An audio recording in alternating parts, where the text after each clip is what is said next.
The moment my son called me a pathetic loser, something inside me finally died. The strange thing about betrayal is that most people imagine it arrives with screaming, crying, and dramatic confrontations. It doesn't. Sometimes it arrives with a smirk, a single sentence, and a son you've spent 30 years loving. "I don't want you at my wedding." The words echoed through the conference room. For a second I thought Tucker was joking.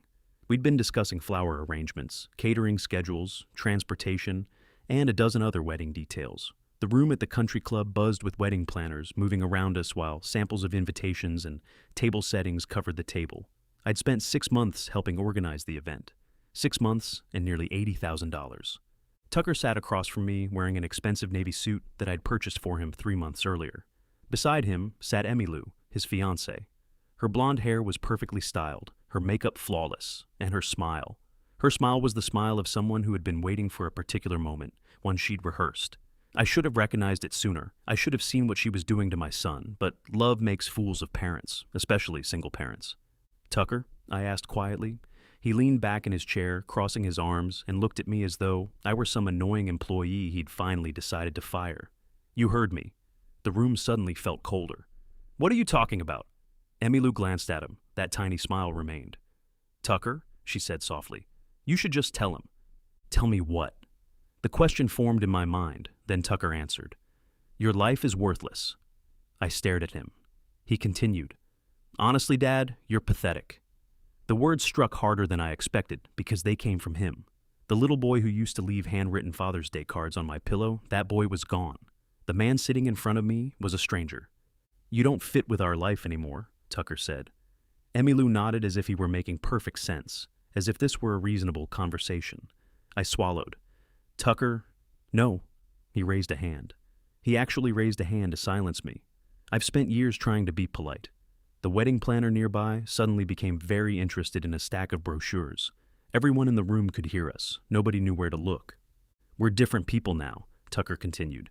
"You embarrass me." The words landed so hard. "I embarrass you?" I repeated. "Look at yourself." He gestured toward me, toward my clothes, my watch. "You're old-fashioned, you're awkward, you don't understand our world." I felt my chest tighten with disbelief. For 30 years, I'd given everything to this kid. Everything, and now he was looking at me like I was garbage. Emmylou leaned forward. "We think it's best if you don't come." We, not Tucker, we. That single word revealed everything. Every conversation they'd had behind closed doors. Every seed she'd planted. "We don't want negativity around us on our wedding day." Negativity. I nearly laughed. I'd financed half their lives. I'd never once asked for recognition, and now I was negativity. I looked directly at Tucker. "Is this what you want?" For a brief moment, something flickered in his eyes. Guilt, perhaps, or uncertainty. Then Emmylou placed her hand on his arm, and the hesitation vanished. "Yes." The answer came instantly. Cold and final. "You're not invited." There was a strange silence that settled over the room. I could hear silverware clinking somewhere in the restaurant beyond the conference area. I could hear a coffee machine hissing and my own heartbeat. The funny thing about pain is that sometimes it becomes so overwhelming that your emotions simply shut off. That's what happened to me. I simply nodded and said, "Okay." Tucker blinked. I don't think he expected that response. "What?" I said, "Okay," and stood up, gathered my car keys, and smiled. I smiled because I suddenly understood something. My son had mistaken kindness for weakness. He believed everything he had came from nowhere. He believed support was automatic and permanent. He was about to learn otherwise. "You know what?" I said calmly. "I hope your wedding is everything you deserve." For the first time, Emmylou looked uncomfortable. Just for a second, then it vanished. The room was silent as I walked out. Nobody tried to stop me. The elevator ride down felt strangely peaceful. Outside, the afternoon sun reflected off rows of luxury cars parked beside the country club. I climbed into my truck, closed the door, and sat motionless. The silence surrounded me. 30 years of memories, of sacrifices and being a father, flooded in, and suddenly I found myself thinking about the day Tucker was born. His mother left when he was 6. One day she simply decided motherhood wasn't for her. She packed 2 suitcases and disappeared, and I never saw her again. Tucker spent months waiting by the window. Months. Every time a car drove past, he thought she was coming home. "Dad? Yeah, buddy? When's Mom coming back?" The question broke me every time, but I always found a different answer. Soon, maybe next week, maybe after her trip. Lies because the truth would have crushed him, so I became everything. father, mother, coach, teacher, provider. I learned how to sew Halloween costumes. I learned how to cook pancakes shaped like dinosaurs. I learned everything because that's what parents do. When Tucker wanted to play baseball, I worked weekends to afford equipment. When he wanted music lessons, I sold my motorcycle. Not once did I complain, because watching your child succeed is supposed to be worth it. At least, that's what I believed. Maybe I gave too much and never taught him the value of what he received. Small signs started appearing after college. Tucker became increasingly concerned with appearances. He wore only luxury brands. He was very particular with his status and image, the kind of things that matter deeply when you're trying to impress people who don't actually care about you. Then he met Emmylou, and everything accelerated. At first she seemed wonderful. She was polite, charming, and educated. She worked in the entertainment industry and always knew exactly what to say and who needed to hear it. The first red flag appeared at Thanksgiving 2 years earlier. I'd spent the entire day cooking. I made turkey with mashed potatoes, pumpkin pie, the works. When Emmylou arrived, she looked around my dining room, then smiled politely. "This is cute." Not welcoming, cute. Like a child showing off a finger painting, I ignored it. Then came Christmas. My gift to Tucker was a new laptop, a high-end model he'd mentioned wanting. The moment he opened it, Emmylou asked one question. "Which version is it?" When Tucker told her, she frowned and said, "Oh." That single syllable carried a mountain of disappointment. Again, I ignored it, because that's what parents do. We make excuses. Then came the wedding announcement. They wanted something elegant and very expensive. The original budget was $40,000. 3 months later, it became $60,000, then $70,000, then $80,000. Every time costs increased, Tucker called me. "Just one more thing, Dad. Just one adjustment. Just one upgrade." And every time I paid, because he was my son and I wanted him happy. Because I loved him. What I didn't realize was that somewhere along the way, he stopped seeing my help as generosity. He started seeing it as obligation, something he deserved, something owed to him, and the worst part, I helped create that belief. My truck rolled into the parking lot of my office building just after 4. The company logo on the side of the building reflected sunlight across the pavement. I stared at it for a moment. Everything I owned, everything I'd built, everything Tucker benefited from, he'd forgotten where it came from. Perhaps it was time for a reminder. I rode the elevator to the top floor. My assistant Sasha looked up from her desk. "Back already?" I nodded. "You okay?" Sasha had worked with me for 15 years, long enough to recognize when something was wrong. "I'm fine." She studied me clearly unconvinced. "What happened?" I smiled. "Nothing that can't be fixed." That answer seemed to concern her even more. I walked into my office, closed the door, and sat behind my desk. The city skyline stretched across the windows. Usually I loved the view. Today I barely noticed it. I opened my laptop and entered my password. The banking application loaded, a simple screen. I clicked on Tucker's profile. The list appeared immediately. Car payment, insurance, credit cards, apartment lease guarantee, phone bill, wedding deposits, venue installments, and a long list of more payments. I counted 23 recurring payments. 23. My son was 30 years old, and I was still funding half his life. A strange feeling settled over me. For years I'd convinced myself I was helping him. Maybe I wasn't. Maybe I'd been preventing him from growing up. The office door opened and Sasha stepped inside, carrying coffee. She froze when she saw my screen. "What are you doing?" I looked up. "Making changes." Her eyes moved across the list, then widened. "Oh!" Sasha wasn't stupid. She immediately understood. "Did Tucker do something?" I took a slow sip of coffee, then I told her everything, every detail. When I finished, her jaw tightened. "That little idiot." I laughed for the first time all day. "That's one way to put it." "No." She shook her head. "That's exactly how I'd put it." She pointed toward the screen. "What are you going to do?" I looked back at the list. 23 payments. "I think," I said quietly, "it's time Tucker learned what independence actually means." And with that, I moved the cursor toward the first account. The car payment, the very first domino. The first of many, and once it started falling, there would be no stopping what came next, because my son had just made the biggest mistake of his life. He thought he was disinviting a pathetic loser from his wedding. What he had actually done was declare war on the man paying for it. The cursor hovered over the car payment. One click, that was all it would take. For several seconds, I simply stared at the screen. I wasn't having second thoughts. I was remembering. I remembered the day Tucker got his driver's license. He was 16, convinced he was already the greatest driver in the state. When he passed the test, he ran across the parking lot, waving the temporary license above his head. "Dad, I did it!" I could still hear the excitement in his voice. I could still see that grin. That kid would have hugged me. The man he became would barely return my phone calls unless he needed money. Funny how life works. I clicked. The recurring payment disappeared. One down, 22 to go.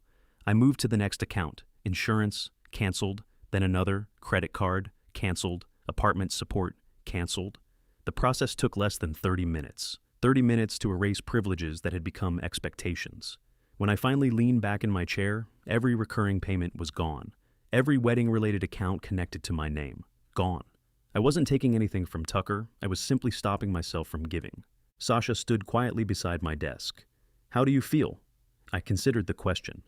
Relieved. And surprisingly, it was true. For years I'd carried responsibilities that no longer belonged to me. For years I'd been financing an adult who treated me like an inconvenience. The weight lifting from my shoulders felt so good.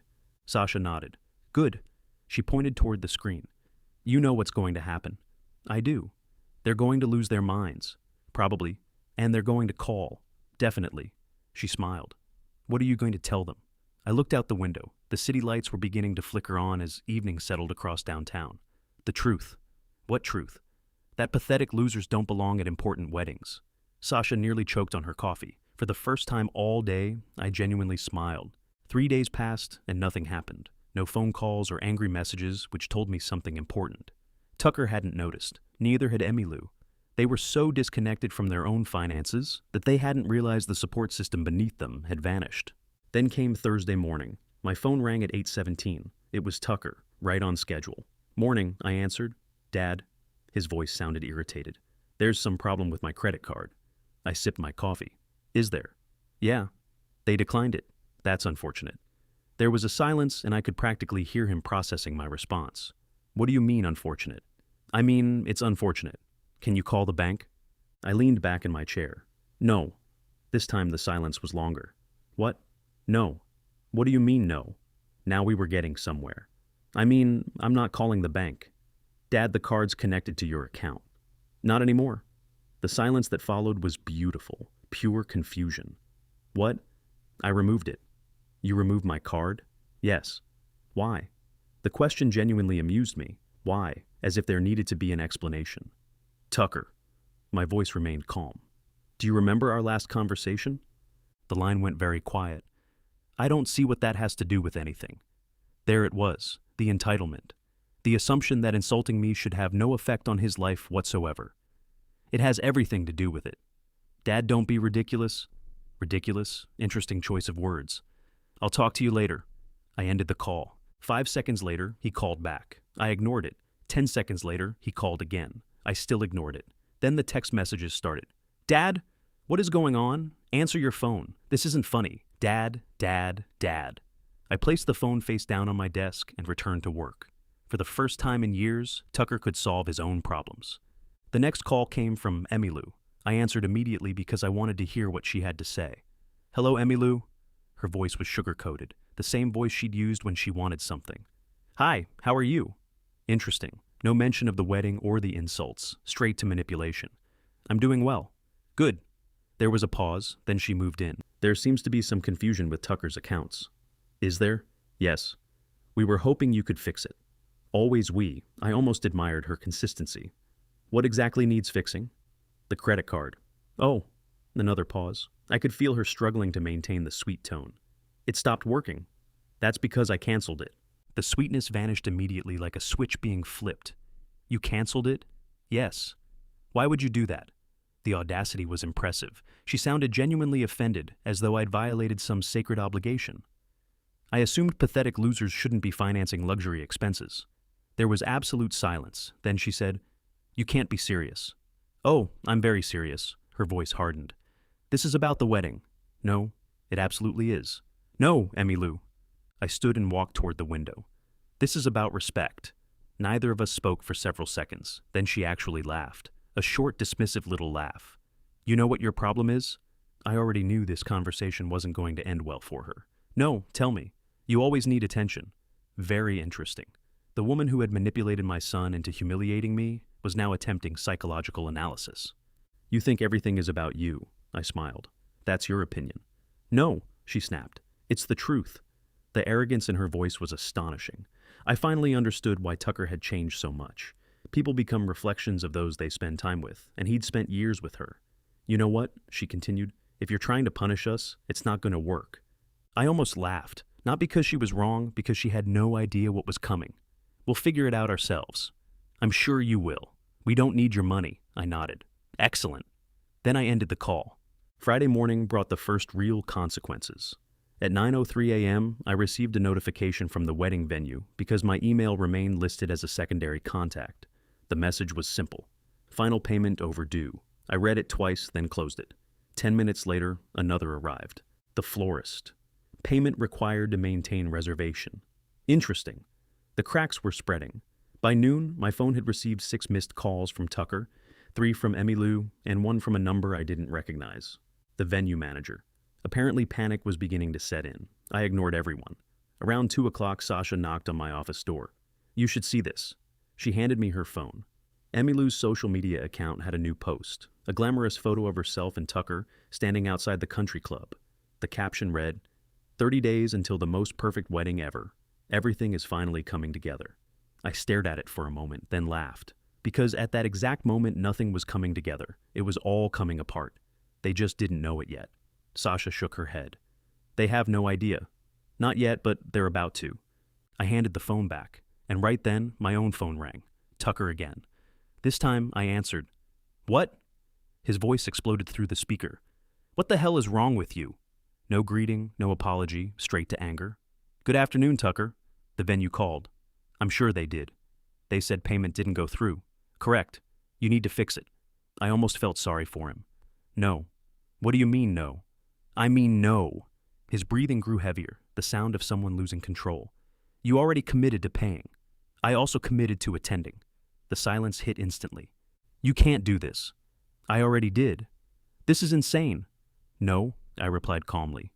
What was insane was believing you could insult me, throw me away, and still expect me to fund your lifestyle. His voice dropped lower. You are ruining my wedding.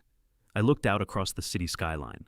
Thousands of people moving through their lives facing consequences for choices they made, learning lessons they didn't want to learn. No, Tucker, I spoke slowly. You ruined your wedding. Then I ended the call. That evening, for the first time in weeks, I slept peacefully. At 3 in the morning, my phone buzzed. I checked the screen. It was a voicemail from Tucker. I listened. The message was very different from our earlier conversation. The anger was gone. Now there was desperation. Dad? After a long pause, he said, We really need to talk. Another pause. The caterer called. His voice sounded strained and tired. The photographer, too. I don't understand why you're doing this. I stared at the ceiling and finally whispered the answer he refused to hear. I'm doing exactly what you asked. Because when Tucker called me worthless, when he called me pathetic and told me not to come, he wasn't just rejecting his father. He was rejecting everything his father provided, and the bills were finally starting to arrive. The problem for Tucker and Emmylou was simple. They still believed this was a disagreement. They thought it was a temporary argument, a negotiation. What they didn't understand was that the wedding wasn't the real issue anymore. The real issue was that, for the first time in his life, my son was about to discover what life looked like without me, and the lesson was only beginning. Because next week, the vendors wouldn't be the only people demanding payment. The bank would come next, then the dealership, then the landlord, and then everything would collapse. When the perfect wedding started falling apart in front of everyone, only then would Tucker understand the true cost of calling his father a loser. On Monday, at 7:12 a.m., my phone rang before sunrise. It was Tucker again. Dad, we have a problem. I gathered that from the time. The venue suspended our reservation. I know. You know? They copied me on the notice. My email is still listed as a secondary contact. Then you know this is serious. Yes. Can you call them? No. His breathing became audible through the speaker. Why are you doing this? Because you told me my life was worthless. I was angry. You were honest. No, I wasn't. I didn't mean it. I stared out the window at the parking lot below my office. Tucker, people usually mean the things they say when they think they won't face consequences. Dad, I'm going into a meeting. Please don't hang up. That single word, please, felt unfamiliar coming from him. For years, he had spoken to me like a customer service representative whose job was to solve his problems. Now, panic was beginning to crack the surface. We can talk later.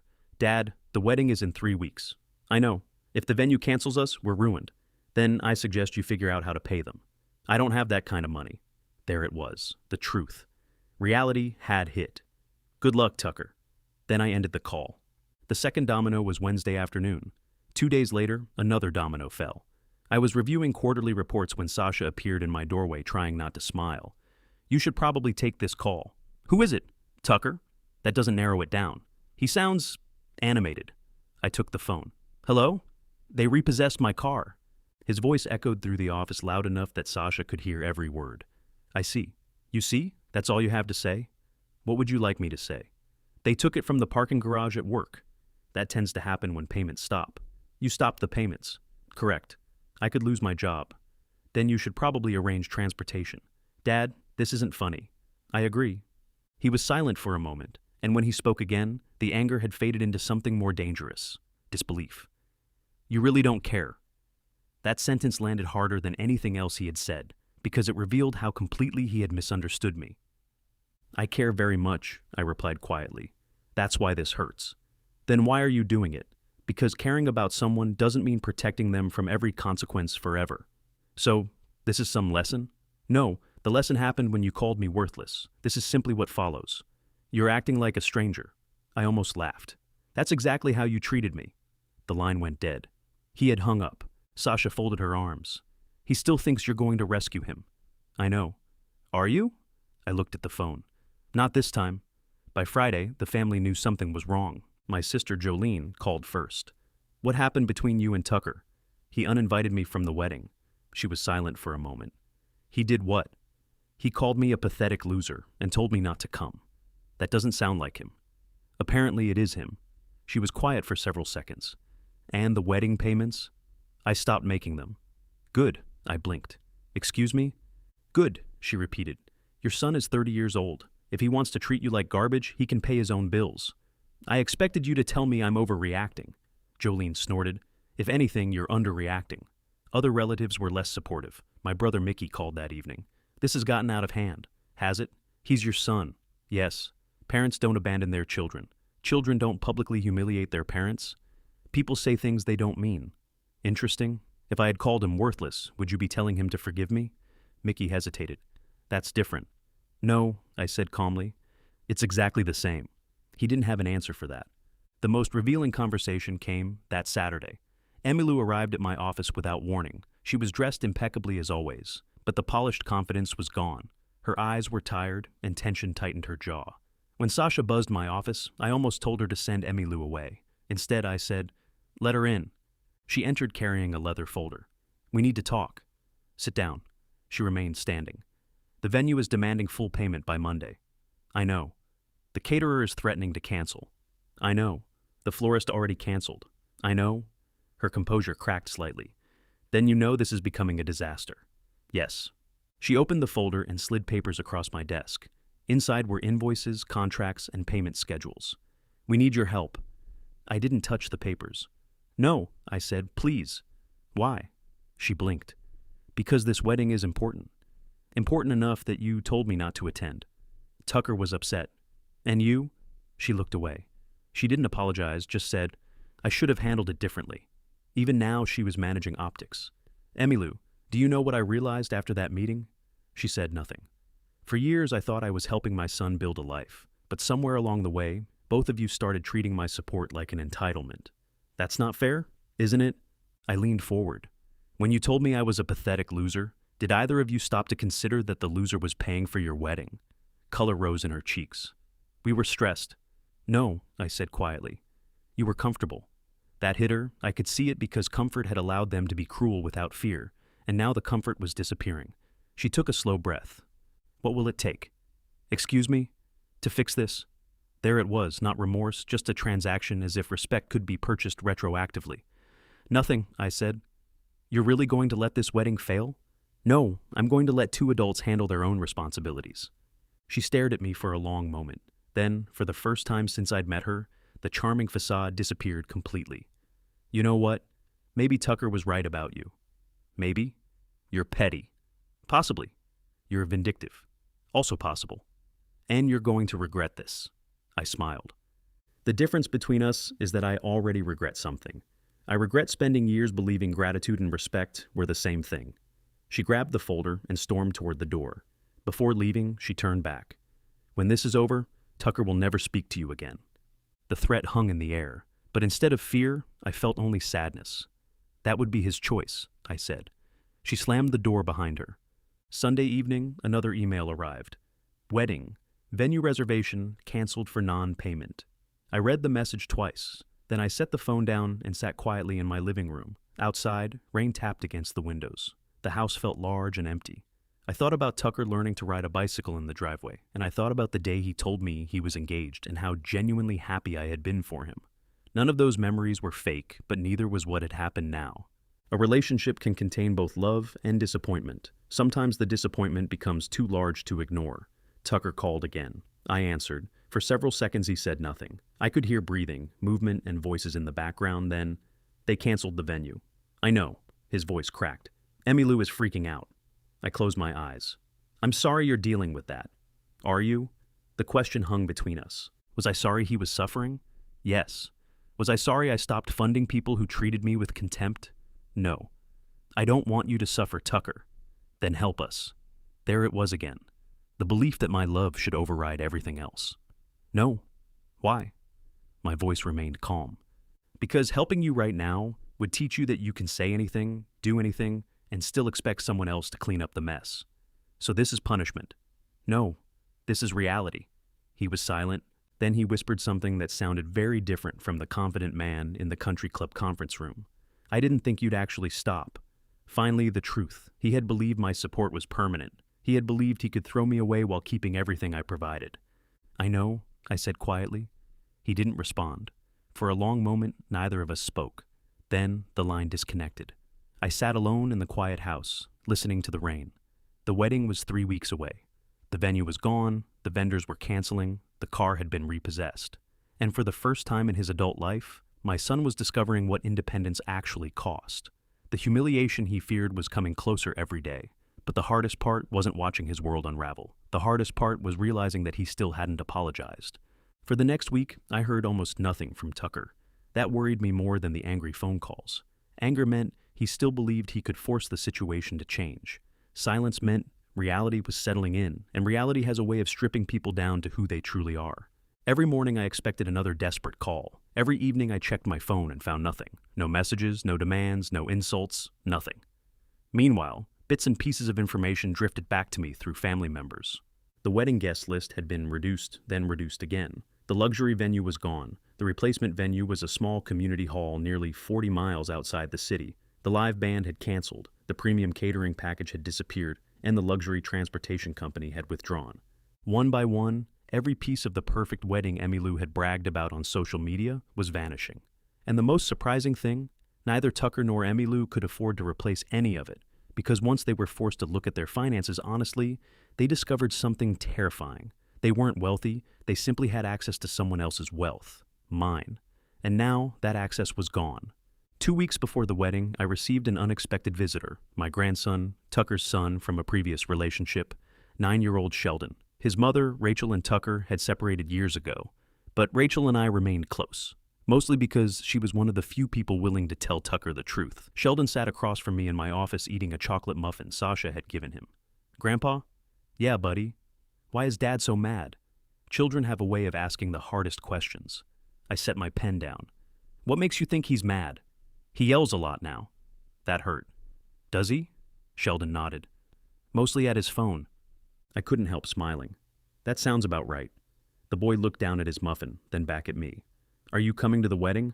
There it was, the question I'd been avoiding. I considered lying. Instead, I told him the truth. No. His face fell. Why not? Your dad doesn't want me there. Sheldon frowned. That's dumb. I laughed. A genuine laugh. The first one I'd had in days. Maybe. No. He shook his head. It's definitely dumb. Sometimes wisdom comes in very small packages.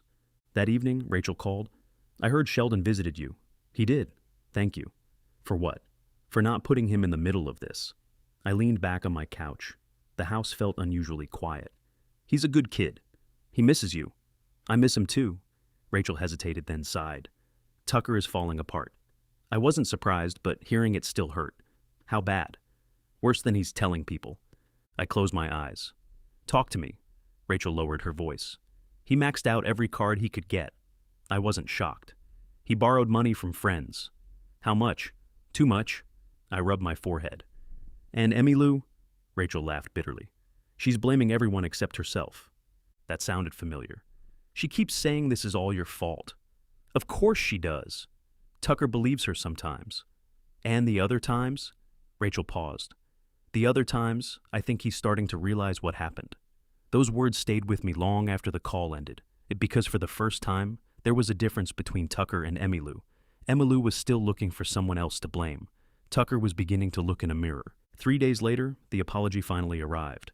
Well, sort of. It came as a text message, just 6 words. Can we meet and talk? I stared at the screen. A simple request, no anger. After a few moments, I replied, tomorrow at noon, Miller's Diner. His answer arrived immediately. Thank you. I didn't sleep much that night. Part of me hoped he was ready to apologize. Part of me feared he simply needed money. The next day would tell me which version of my son was showing up. Miller's Diner hadn't changed in 20 years. Still the same booths, same menu, and the smell of coffee and bacon. Ironically, it was one of Tucker's favorite places when he was growing up. We used to eat there every Saturday morning, just the 2 of us. I arrived first. Tucker arrived 10 minutes later. For a moment, I barely recognized him. The expensive suits were gone. The designer watch was gone. The confidence was gone. He looked exhausted. Dark circles under his eyes. His shirt was wrinkled and his face unshaven. He looked older and stressed. The last few weeks had aged him. He sat down across from me. Neither of us spoke. The waitress poured coffee, then left. Finally, Tucker cleared his throat. You look good. I nearly smiled. It was such a clumsy opening. So do you. He laughed. No, I don't. At least he was honest. For several seconds he stared into his coffee. Then he spoke. I've been thinking a lot. I remained silent. About everything. His eyes met mine, and for the first time in years, I saw something I hadn't seen in my son. Humility. I was wrong. The words landed heavily between us. I waited. I shouldn't have said those things. No argument there. You didn't deserve that. No. I was angry. I nodded. I know. He swallowed, then looked away. I've become someone I don't like. That statement felt more genuine than anything else he'd said because it wasn't about the wedding or about money. It was about him. The person staring back from the mirror. I raised you better than that. His eyes filled slightly. I know. For several moments, neither of us spoke. Then came the question I'd been waiting for. Dad? Yes? Do you think we can fix this? I looked at my son, the boy I raised, the man who hurt me, and now the person trying to find his way back. I don't know. The honesty surprised him, and me. I'd like to, but trust doesn't rebuild itself overnight. He nodded slowly. I understand. And for once, I believed he actually did. Then everything changed because his phone rang, and the moment he looked at the screen, his face drained of color. What is it? He answered immediately. Hello? I watched his expression collapse. Wait, what? There was silence then. No, that's impossible. Another stretch of silence, then his hands began trembling. Today? The diner suddenly felt very quiet. Every instinct told me something serious had happened. When the call finally ended, Tucker looked like a man who had just been punched in the stomach. What happened? He stared at me, then whispered, Emmylou left. The words hung in the air. I blinked. What? She left. His voice cracked. She packed her things this morning. I said nothing. She's staying with a friend. The pain on his face was unmistakable, raw, and so real. What happened? A bitter laugh escaped him. You want the truth? Yes. She said she didn't sign up for this. I already knew exactly what that meant, but I let him continue. She said she wanted a partner who could provide stability. That said everything. The wedding, the money, the lifestyle, the image. All of it. Gone, and suddenly she was gone too. Tucker stared at the table, then whispered the sentence that finally broke my heart. I think she only loved what I could give her. The irony was devastating because at that exact moment, Tucker was experiencing the same realization I'd had weeks earlier. Someone he loved had only valued what he provided, and now he understood exactly how that felt. Outside the diner, rain began tapping softly against the windows. Inside, my son sat across from me, looking completely lost. The wedding was 10 days away. Everything was gone, his fiance was gone, and for the first time since this nightmare began, Tucker wasn't worried about the wedding anymore. He was worried about being alone. The diner suddenly felt much smaller. Tucker sat across from me, staring at his untouched coffee. The man who had swaggered through that conference room weeks earlier was gone. In his place sat someone exhausted, someone wounded, someone finally confronting reality. Outside, rain slid down the windows in silver streaks. Inside, neither of us spoke for nearly a minute. Finally, Tucker rubbed his face. I didn't see it. See what? He laughed bitterly. Any of it. I stayed silent. I thought she loved me. The words weren't dramatic, they were broken, and that's what made them hurt. I know. His eyes drifted toward the window. No, I don't think you do. That surprised me. He swallowed, then said, I don't think I even love myself. I frowned. What does that mean? It means I spent years trying to become somebody else. The answer hung in the air, and the more I thought about it, the more it made sense. The expensive clothes, the luxury apartment, the designer watches, the obsession with appearances, the constant need to impress strangers. Tucker hadn't been building a life, he'd been building a costume, and now the costume was falling apart. For the next hour, we talked, and for the first time in years, we didn't discuss money. There were no arguments, no demands, just honesty, the kind that usually arrives after disaster. He told me about the pressure Emmylou placed on him, the endless comparisons, the constant criticism, the social climbing. Nothing was ever enough. Not the apartment, the car, the vacations, not the wedding. Every achievement immediately became a stepping stone toward the next expectation. You know what she hated most? I shook my head. What? You. That answer didn't surprise me nearly as much as it should have. Why? Because you couldn't be controlled. That was very interesting. Tucker continued. She hated that I listened to you. When was this? A sad smile appeared. Years ago. That one hurt because it implied something had changed, something gradual. She said you were old-fashioned. I laughed softly. Fair? She said you didn't understand successful people. That one was harder to laugh at. She said your business wasn't impressive. Now I genuinely smiled. That was particularly amusing considering my company generated more revenue in a month than she'd earned in years. But status isn't about reality, it's about perception. And perception was Emmylou's entire world. What else? Tucker hesitated, then looked away. She said you were embarrassing. That was it, the root of everything. The poison, repeated often enough to become belief, repeated long enough to become truth, at least in Tucker's mind until reality arrived. 3 days later, reality arrived in a much bigger way. Rachel called me just after noon. You need to talk to Tucker. Why? Because he's about to make a mistake. That got my attention. What happened? Rachel sighed. He found out something. What? The guy. I frowned. What guy? There was a long pause. The guy Emmylou left him for.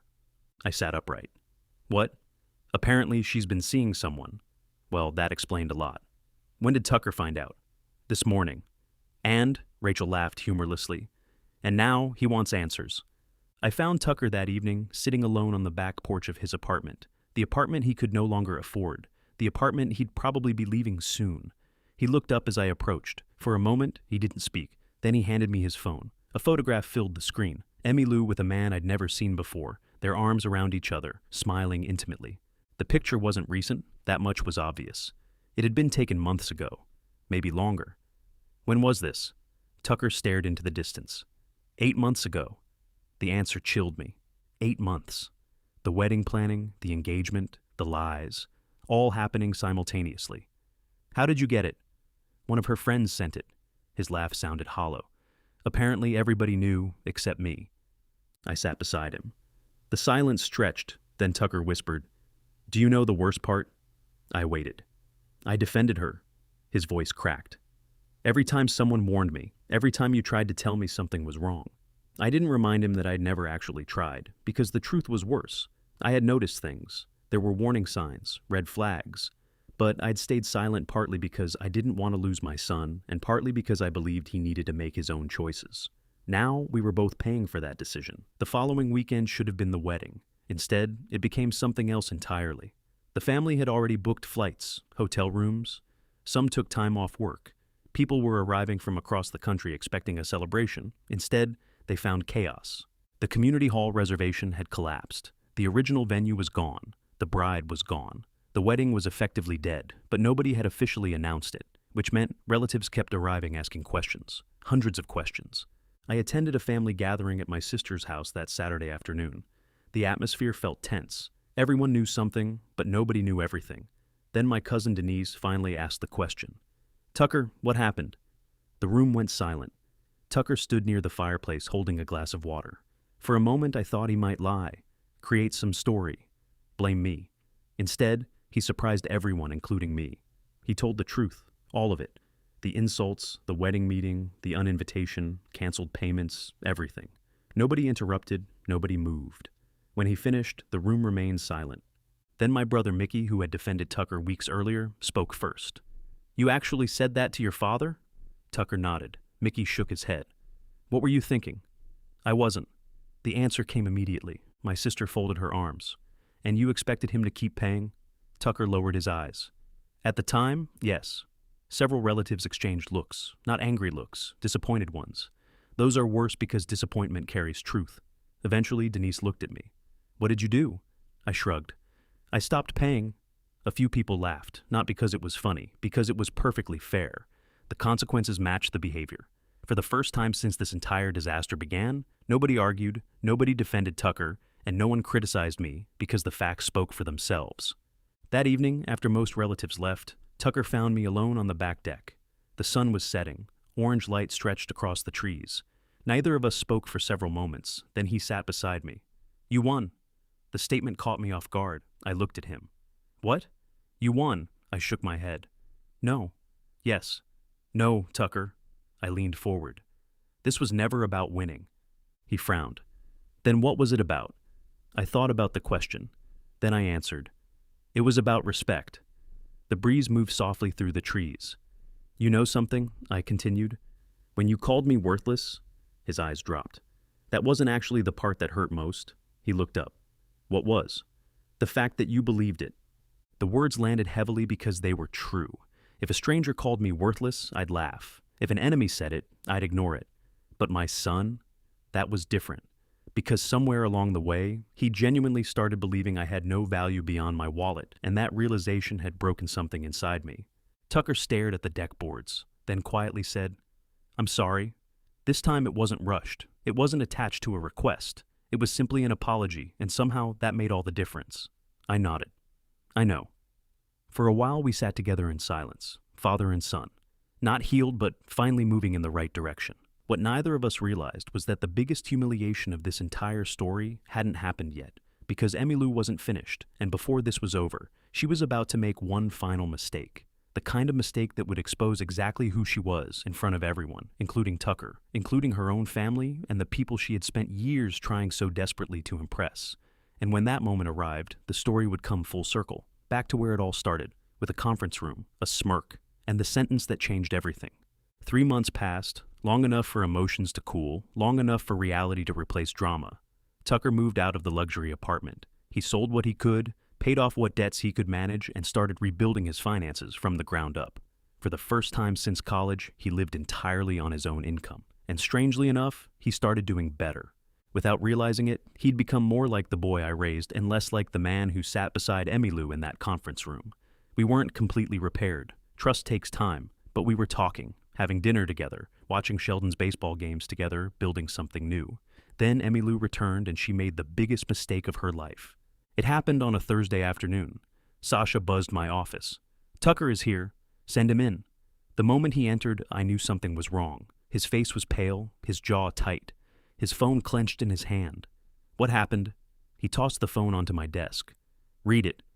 I picked it up. The message was from Emmylou, the first contact she'd made in months. The text was short. "I made a mistake." I almost laughed. That was quite the understatement. The next message followed. "Can we meet?" Then, "I miss you." Then, "I think we should try again." I looked up. "Tucker?" He shook his head. "Keep reading." There were screenshots, messages, photos, conversations forwarded by mutual acquaintances, and suddenly everything became clear. The man she'd left Tucker for, the wealthy businessman she'd been secretly seeing, he'd dumped her. Apparently, once he discovered how many other men she had been speaking to, he decided she wasn't worth the trouble. The irony was almost poetic. The woman who chased status had been discarded by the very lifestyle she worshipped. "What are you going to do?" Tucker sat heavily in the chair. "Nothing." "Nothing?" "I'm done." The answer came instantly, without hesitation. And that was how I knew he meant it, because indifference is often the final stage of heartbreak. The realization that someone no longer has power over you. A week later came the public humiliation, the one nobody expected, including Emmylou. It happened at a charity gala hosted by one of the city's business organizations. I attended every year, So did many of the area's professionals and business owners, including several people connected to Emmylou. The ballroom was crowded, crystal chandeliers hung overhead, soft music filled the room, conversations drifted between tables. The usual event. Until I noticed Emmylou. She stood near the entrance alone, scanning the room, searching. Then she saw me. Immediately she started walking in my direction, confident and determined. I already knew this wasn't going to end well. Tucker won't answer my calls. No greeting, no apology, straight to business. Some things never change. I see. He listens to you. Not anymore. Her expression tightened. You could help. What exactly do you want? She lowered her voice. I want him back. No. What? No. The answer caught her off guard. You didn't even think about it. I don't need to. Anger flashed across her face. For a brief moment, the polished image slipped. You're still holding a grudge. Interesting. That word again, as if consequences were somehow the same thing as revenge. I looked directly at her. No. Then why are you doing this? I'm not doing anything. The confusion on her face almost made me smile. You destroyed your own relationship. She crossed her arms. That's not true. Really? A few nearby guests were beginning to notice the conversation. I didn't care. For months I'd remained silent. Today felt different. You convinced Tucker his father had no value. Her face hardened. You were controlling him. No, I replied calmly. I was supporting him. With strings attached. That one actually made me laugh. Strings attached? Several people turned toward us. Emmylou suddenly realized she was attracting attention. You expected obedience. No, I said quietly.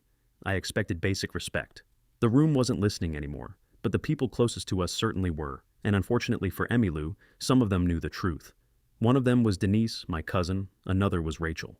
A third was one of Emmylou's former co-workers, the same co-worker who had recently learned about the affair, the same co-worker who apparently had very little patience for dishonesty. She stepped forward. Maybe don't talk about respect. The color drained from Emmylou's face. The co-worker continued. Especially after everything you did. The silence that followed was brutal. Emmylou looked around, realized people were watching, connecting the dots. Then the questions started. Didn't you leave Tucker for another guy? Wasn't that before the wedding? How long was that going on? The polished image she'd spent years constructing cracked right there in the ballroom, and once cracks appear, they spread quickly. Excuses followed, then explanations. Every attempt to defend herself only made things worse. Finally, humiliated and exposed, she stormed toward the exit. Alone. The exact future she never imagined for herself. As the doors closed behind her, Rachel quietly walked over. Well, I nodded. Well, neither of us said another word. There was no need. Everyone had seen enough. That night, driving home, I found myself thinking about where all of this began. A conference room, a wedding planner, a smirk, a son, and a sentence. Your life is worthless. You're a pathetic loser. Don't come to the wedding. For months those words haunted me. But now they felt different because I finally understood something. The insult had never been true. It had simply been spoken by someone who didn't understand my value. People can only appreciate what they have the maturity to recognize, and at that moment in his life, Tucker lacked that maturity. Pain taught him. Consequences taught him. Lessons I couldn't teach through words. The following Sunday, Tucker invited me to dinner. Nothing fancy, just burgers in his backyard. Sheldon threw a baseball against a fence while hamburgers cooked on the grill. The setting sun painted everything gold. At one point, Tucker handed me a drink, then stood quietly beside me. Can I ask you something? Sure. Why didn't you just scream at me? I laughed. When? In the conference room. I thought about it, then smiled. Because you weren't listening. He nodded slowly. Fair answer. After a moment, he looked toward Sheldon, then back at me. I understand now. Understand what? What you felt. The words were quiet. I believed him, and for a long time neither of us spoke. Then Tucker finally said the thing I never expected to hear. You weren't a loser. I smiled. No. You were the reason I had everything. I looked out at Sheldon playing catch. No, son. He frowned. What? I was the reason you started with everything. I placed a hand on his shoulder. What you become after that is up to you. For the first time in a very long time, Tucker smiled a genuine smile, the kind I remembered from years ago, and in that moment, I knew something important. The wedding had failed, the illusion had failed, but maybe, just maybe, the relationship that mattered most had survived. If there's one lesson in this story, it's this. Never mistake kindness for weakness. Never assume someone's support is guaranteed. And never forget the people who stood beside you when nobody else would. Because respect costs nothing, but losing it can cost everything. And sometimes the people we call ordinary are the very people holding our lives together. If you enjoyed this story, remember to like, subscribe, and turn on notifications so you don't miss the next revenge story. Take care, and God bless.